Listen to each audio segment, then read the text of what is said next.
Ethiopia stands at a defining crossroads, its unity threatened by violent conflict, economic collapse, and rising regional tensions.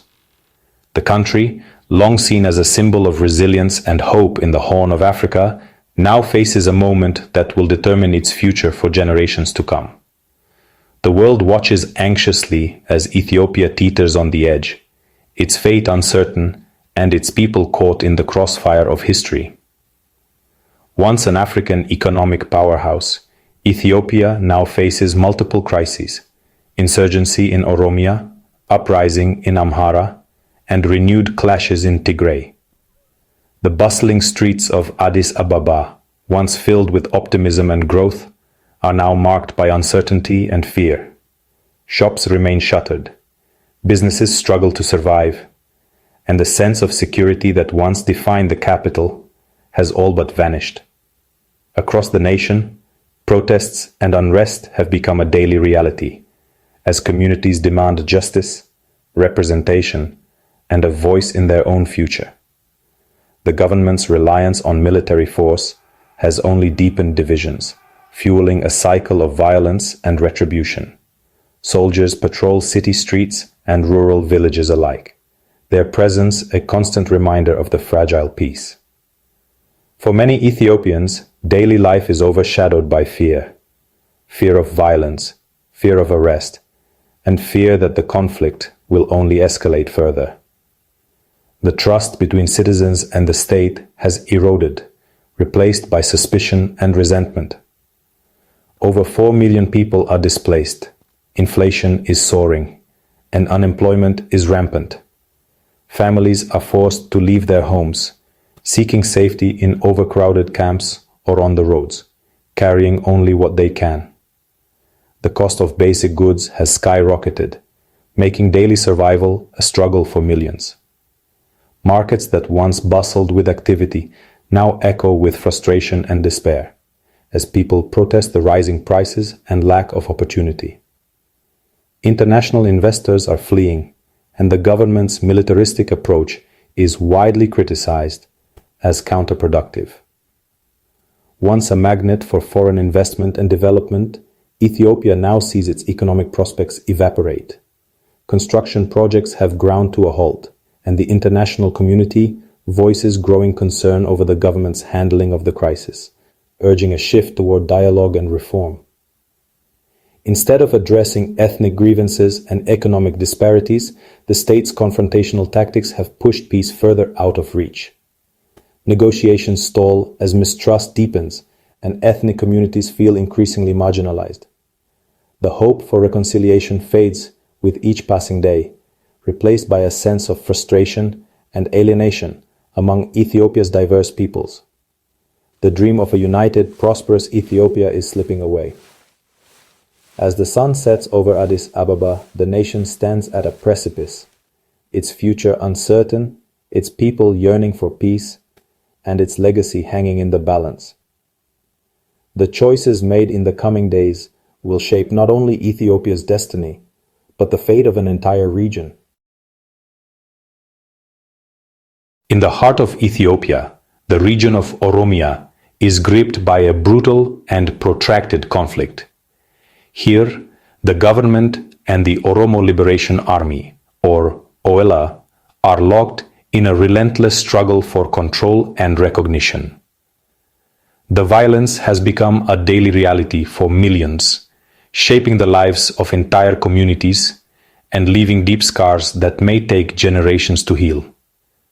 Yet, despite the scale of the suffering, this war remains largely unnoticed by the world. International media coverage is scarce, and global leaders rarely mention Oromia's plight. The silence is deafening, allowing the conflict to fester in the shadows, far from the headlines and the attention it desperately needs. The OLA now controls vast swathes of rural Oromia, establishing checkpoints and asserting their presence in remote villages and rugged landscapes.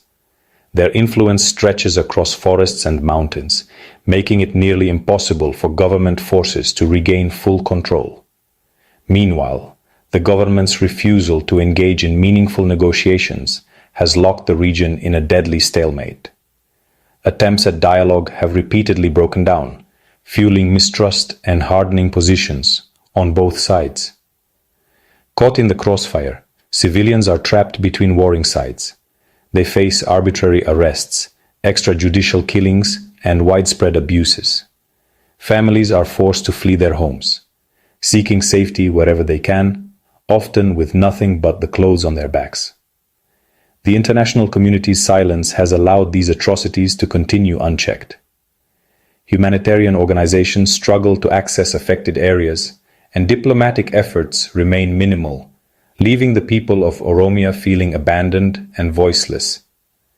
Attempts at peace, such as the 2024 deal with an OLA faction, have failed to address the root causes of the conflict. Core grievances, demands for autonomy, an end to marginalization, and fair control over resources remain unresolved, fueling ongoing resistance and unrest. The war has devastated entire communities. Livelihoods have been destroyed. Farmland lies in ruins, and basic services like education and healthcare have collapsed. Women and children bear the brunt, struggling to survive amid the wreckage of their former lives. Oromia's crisis is not isolated. It is a microcosm of Ethiopia's broader national turmoil. Ethnic tensions, political instability, and unresolved grievances threaten the fabric of the entire country, making peace in Oromia crucial for Ethiopia's future. Without genuine political dialogue and a commitment to justice, lasting peace will remain out of reach. The people of Oromia continue to wait, hoping for a future where their voices are heard and their suffering finally ends. Since mid-2023, Amhara has erupted in insurgency, with the Fano militia battling federal forces after a controversial move to dismantle regional special forces. The government's harsh response, airstrikes, blackouts, and mass arrests has only fueled local support for Fano. Major cities have become war zones, trade is paralyzed, and essential services have collapsed. The uprising exposes deep mistrust between ethnic groups and the central government. By sidelining political solutions, the government has alienated former allies and ignited another front it cannot control. Without addressing Fano's demands and providing security guarantees, the conflict will continue to drain Ethiopia's future. The Pretoria Peace Agreement, once a beacon of hope for Tigray, is now in ruins. Renewed fighting, political chaos, and the return of militias have shattered the fragile ceasefire. Over 1.6 million remain displaced, famine looms, and wartime atrocities go unpunished. The federal government's exclusion of the TPLF from politics and failure to withdraw occupying forces have deepened the crisis. Humanitarian aid is insufficient, and the sense of betrayal runs deep. Without urgent action to revive the peace deal, Tigray risks plunging back into devastating war. The stakes for Ethiopia and the region could not be higher. Ethiopia's divisions now run deeper than ever, with trust in government and institutions at rock bottom. The economy, once booming, is crippled by war, inflation, and mass unemployment. Foreign investment has dried up, and military spending is draining public resources. The government's focus on security over dialogue has only worsened instability. Daily life is marked by exhaustion, fear, and a sense of impending collapse. Many fear a Yugoslav-style breakup, as ethnic conflicts threaten to spiral out of control. The optimism of recent years has vanished, replaced by anxiety and despair. Rebuilding trust and national cohesion is now Ethiopia's most urgent challenge. Amid internal chaos, Ethiopia's government has launched a risky quest for Red Sea access, escalating tensions with Eritrea and Somalia. This bold move is seen as an attempt to secure a strategic foothold in the region, but it comes with significant risks and potential fallout.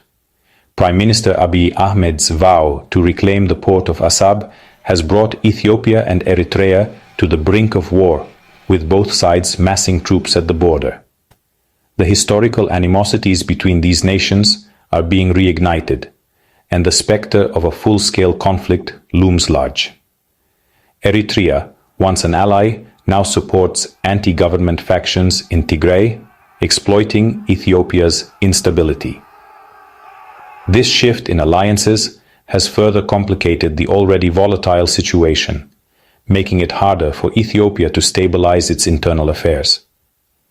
Ethiopia's deal with Somaliland for sea access infuriated Somalia and nearly sparked a regional war.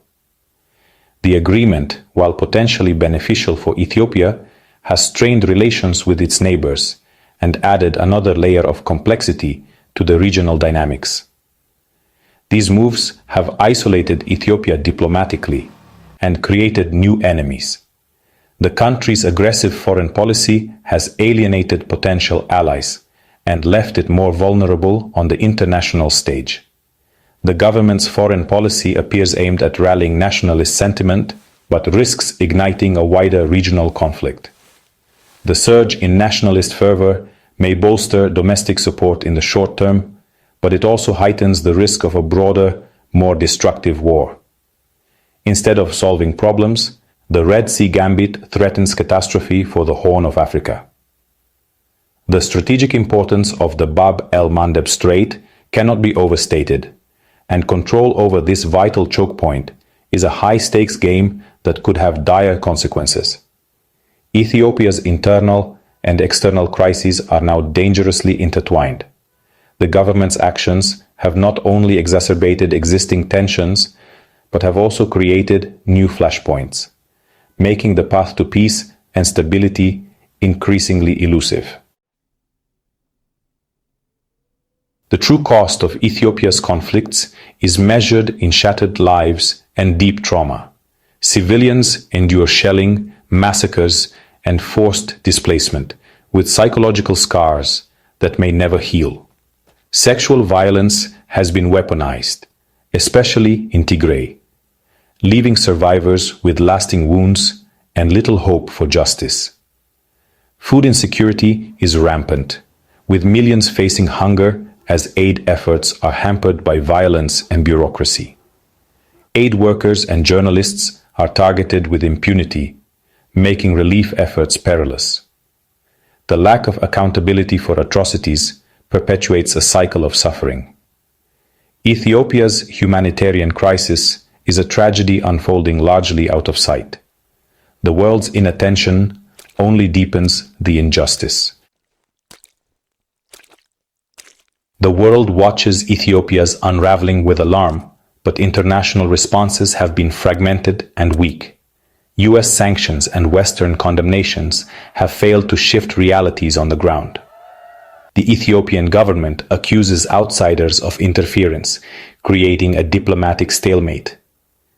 Eritrea's destabilizing role and regional disputes over the Red Sea have further complicated peace efforts.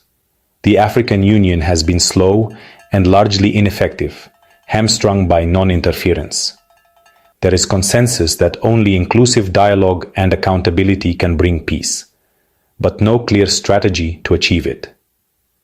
As global attention drifts elsewhere, Ethiopia's crisis festers. The lesson international will is often lacking when it's needed most. Amid the chaos, voices for peace persist. Civil society, elders, and religious leaders know that military victory is an illusion. Only a truly inclusive national dialogue, involving all regions and communities, can address Ethiopia's root problems. The process must be open, honest, and fundamentally different from past top-down efforts. Ethiopia's fate matters for the entire Horn of Africa. State collapse would trigger regional catastrophe. The international community must support, not impose, a genuine Ethiopian-led peace process. The road to peace is long, but the alternative is unthinkable. Ethiopia stands at a crossroads: continued war and collapse, or the courage to choose reconciliation.